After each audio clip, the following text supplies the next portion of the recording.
طيب. بسم الله الرحمن الرحيم. رب اشرح لي صدري ويسر لي أمري واحلل عقدة من لساني يفقه قولي. السلام عليكم ورحمة الله وبركاته. إن الحمد لله نحمده ونستعينه ونستغفره وأعوذ بالله من شرور أنفسنا ومن سيئات أعمالنا. من يهد الله فلا مضل له ومن يضلل فلا هادي له. أشهد أن لا إله إلا الله وحده لا شريك له وأشهد أن محمدا عبده ورسوله لا نبي ولا رسول بعده. اللهم صل وسلم على مولانا محمد النور المذنب للنسيان بنوره وعلى آله في كل لمحة ونفس عدد ما وسعه علم الله. سبحانك لا علم لنا إلا ما علمتنا إنك أنت العليم الحكيم ولا حول ولا قوة إلا بالله العلي العظيم. أما بعد. Alhamdulillah teman-teman semua kita bisa berkumpul di tempat yang insya Allah dimuliakan oleh Allah Subhanahu wa Ta'ala. Tak lupa kita curahkan salawat serta salam kepada junjungan kita kepada Nabi Muhammad Sallallahu Alaihi Wasallam, kepada keluarganya, kepada para sahabatnya, kepada kita selaku umatnya, yang insya Allah semoga kita mendapatkan syafaat di yaumil akhir nanti. Amin ya Allah ya Rabbal Alamin. Kita awali pertemuan pada malam hari ini dengan sama-sama membaca Bismillahirrahmanirrahim. Qala al-muallif rahimahullahu ta'ala wa nafa'ana bihi wa bi'ulumihi fid dharain amin. Kita sudah sampai kepada hadis yang ke-30, yang ke-23. Mohon maaf. Hadis yang ke-23. Al-haditsu ats-tsalits wal 'ishrun. Kemarin kita sudah bahas tentang hadis yang ke-22, yang mana pada hari ini insyaallah kita akan membahas sedikit tentang hadis yang ke-23. Saya akan bacakan terlebih dahulu hadisnya. An Abi Malik Al-Harith ibn Asim Al-Ash'ari radhiyallahu an qala qala Rasulullah sallallahu alaihi wasallam at-tahuru syatrul iman walhamdulillahi tamla'ul mizan wa subhanallahi walhamdulillahi tamla'ani aw tamla'u ma bainas sama'i wal ard was salatu nurun was sadaqatu burhanun was sabru diya'un wal qur'anu hujjatun lak aw 'alaika kullun nasi yaghdu faba'i'un nafsahu famu'atiquha aw mubiquha. Rawah Muslim. Hadis yang diriwayatkan Abu Malik. Siapa nama lengkap Abu Malik? Itu setelahnya ada redaksinya. Abu Malik itu sebutannya, panggilannya. Nama lengkapnya adalah Al-Harith ibn Asim Al-Ash'ari. Itu nama lengkapnya. Jadi di dalam hadis biasanya seperti itu. Abu Hurairah Abdurrahman ibn Sakhar, nama aslinya. Sekarang Abu Malik, nama lengkapnya siapa? Al-Harith ibn Asim Al-Ash'ari radhiyallahu anhu. Al-Ash'ari ini dijuluki oleh para ulama sebagai orang-orang yang berasal dari kabilah Ash'ar. Makanya disebutnya Ash'ari. Kalau ada orang Banten yang hidup udah lebih 50 tahun, namanya Al-Bantani. Dinisbatkan kepada daerah tempat tinggalnya. Kalau orang Jakarta, Al-Batawi. Kalau orang Padang, Al-Fadani. Dan lain sebagainya. Begitupun Al-Ash'ari. Dinisbatkan kepada kabilah Ash'ar. Radhiyallahu anhu. Beliau berkata bahwa Rasulullah Shallallahu Alaihi Wasallam bersabda, at-tahuru syatrul iman. Bahwa kesucian itu setengah atau sebagian daripada iman. Jadi kalau teman-teman pernah mendengar an-nadhafatu minal iman, itu bukan hadis. Tapi itu adalah salah satu istimbat atau intisari yang mendasar kepada hadis ini. Bisa dipahami? Jadi an-nadhafatu minal iman itu bukan hadis. Sekalipun hadis, hadisnya palsu. Tidak bisa kita jadikan sebagai dalil. Maka an-nadhafatu minal iman itu adalah intisari atau perkataan yang mendasari hadis ini. At-tahuru syatrul iman. Artinya adalah suci itu adalah setengah daripada keimanan seseorang. Syekh Maulana Ala Muhammad Mustafa Naimah dalam kitabnya Al-Futuhat Ar-Rabbaniyah fi Syarhi Ar-Arba'in An-Nawawiyah mengatakan bahwa at-tahuru di sini diartikan sebagai fi'lut taharah, artinya bersuci. Bersuci itu adalah bagian atau setengahnya daripada keimanan seseorang. Kemudian dilanjut Walhamdulillahi tamla'ul mizan. Kalimat alhamdulillah, pujian kepada Allah, itu memenuhi timbangan. Artinya adalah kalau kita semakin banyaknya ucapan alhamdulillah yang kita keluarkan dalam kehidupan sehari-hari, ketika sholat sehari-hari, ketika mendapatkan nikmat mengucapkan alhamdulillah, setelah sholat 33 kali, setiap sholat dikalikan 5 udah banyak. Maka kalimat alhamdulillah, pujian kepada Allah, itu yang menjadi sebab penuhnya timbangan kita. Maka di sini dikatakan walhamdulillahi tamla'ul mizan. Kalimat alhamdulillah, pujian kepada Allah, itu memenuhi timbangan.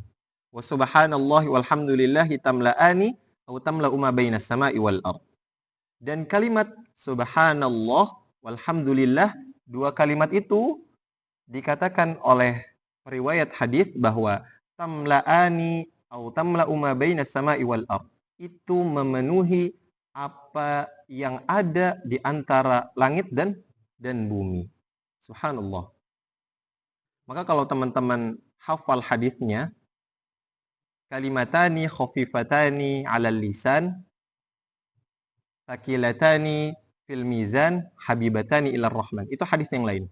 Bahwasannya dua kalimat yang ringan diucapkan, dia berat di timbangan dan sangat dicintai oleh Allah Subhanahu wa taala. Apa dua kalimat tersebut?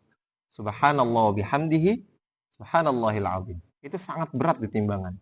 Maka hadis ini menjadi pelengkap bahwa kalimat subhanallah walhamdulillah itu yang menjadi atau yang memenuhi antara langit dan bumi.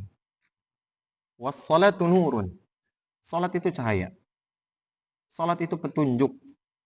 Salat itu hidayah dari Allah yang diberikan kepada kita selaku umatnya.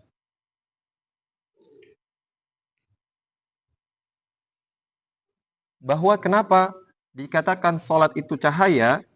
Karena salat itu akan menjadi cahaya di wajah orang yang melaksanakan salat, baik di dunia maupun di akhirat. Bedakan teman-teman antara orang yang tidak melaksanakan salat, antara orang yang selalu meninggalkan salatnya, selalu melalaikan salatnya. Itu maka berbeda. Sangat jelas, tampak. Kemudian yang kedua adalah annaha takunu nuran lil musalli yaumal qiyamah. Salat itu akan menjadi cahaya untuk orang-orang yang mengerjakan salat di hari kiamat nanti.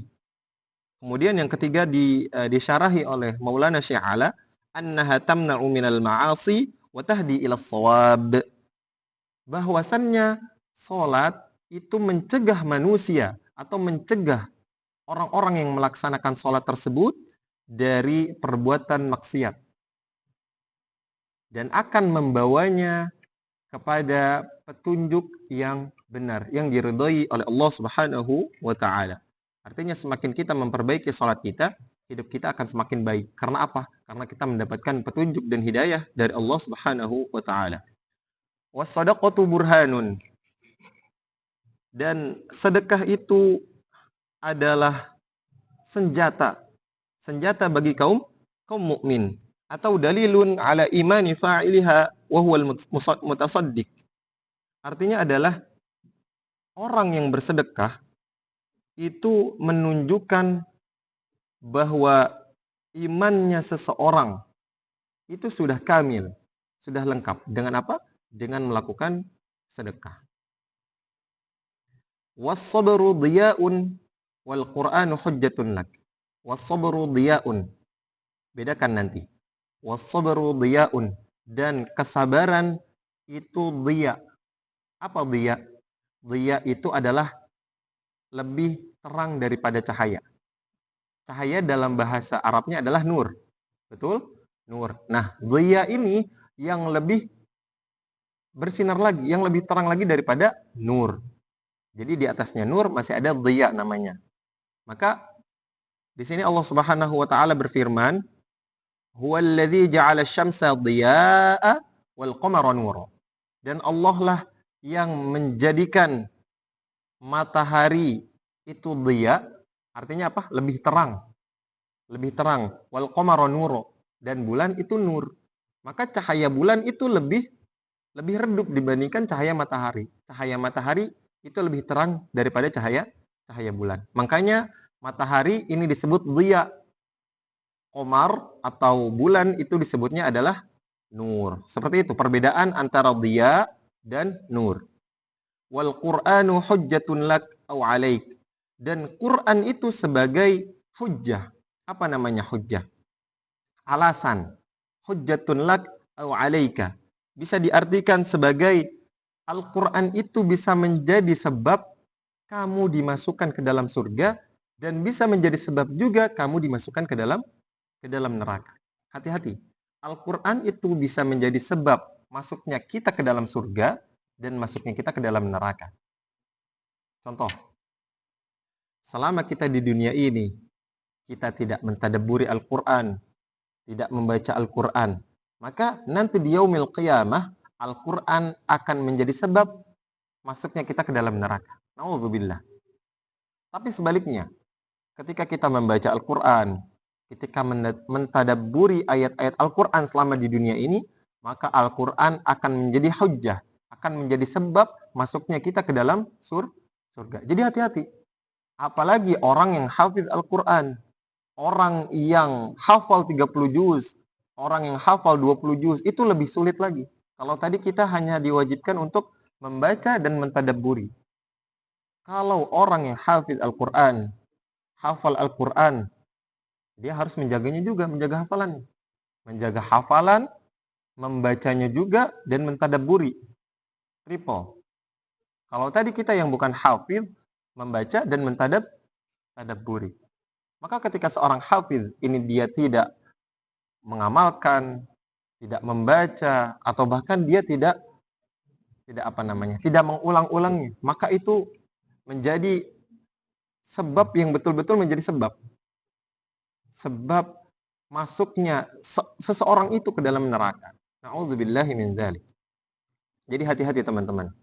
Al-Quran ini bisa menjadi sebab masuknya kita ke dalam surga ataupun kita ke dalam neraka. Kullun nasi yaghdu faba'i'un nafsahu famu'tiquha aw mubiquha. Setiap manusia itu mengerjakan. Setiap manusia itu yajtahid, artinya adalah bersungguh-sungguh mengerjakan.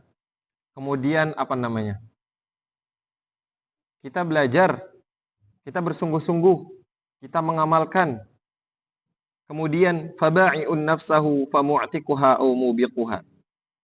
Artinya setiap manusia itu ketika dia mengamalkan suatu kebaikan, dia mengamalkan hal tersebut untuk ketaatannya kepada Allah, belajarnya karena Allah, kerjanya karena Allah. Kemudian apa kata Allah? Fayu'tiquha minal azab. Maka Allah Subhanahu wa taala akan membebaskannya dari azab. Seperti halnya yang difirmankan oleh Allah Subhanahu wa taala, "Innallaha ashtara minal mu'minina anfusahum wa amwalahum bi anna lahumul jannah." Artinya adalah Allah Subhanahu wa taala akan membeli diri kita. Karena apa? Karena ketaatan kita di dunia. Kemudian Allah membeli kita untuk apa? Untuk memasukkan kita ke dalam surga itu yang Masya Allah. Sebaliknya, wa minan nasi may yabi'u nafsahu lisyaitan. Dan barang siapa orang yang selama masa hidupnya dia itu menjual untuk perbuatan-perbuatan syaitan, bermaksiat di dunia ini, bil ma'asi fayubiquha. Maka Allah Subhanahu wa taala akan menghancurkannya di neraka. Na'udzubillahi min dzalik. Maka kerjakanlah apa yang telah diperintahkan oleh Allah Subhanahu wa taala dan kita jauhi apa yang telah Allah larang. Rawahu Muslim.